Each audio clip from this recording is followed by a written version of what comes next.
காலை வணக்கம். தினம் ஒரு திருக்குறள். அதிகாரம் 43, அறிவுடைமை. குறள் 422. சென்ற இடத்தால் செலவிடா தீதூரி நன்றின்பால் உய்ப்பது அறிவு. மீண்டும், சென்ற இடத்தால் செலவிடாது தீதூரி நன்றின்பால் உய்ப்பது அறிவு.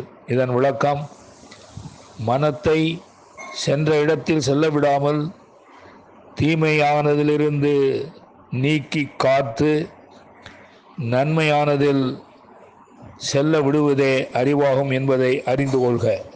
மீண்டும், மனத்தை சென்ற இடத்தில் செல்ல விடாமல் தீமையானதிலிருந்து நீக்கி காத்து நன்மையானதில் செல்ல விடுவதே அறிவாகும் என்பதை அறிந்து கொள்க. நன்றி, வணக்கம் கூறி உங்களிடமிருந்து விடைபெறுவது தேரெழுந்தூர் கோசகன் என்கிற டிவி நாராயணன், சென்னை.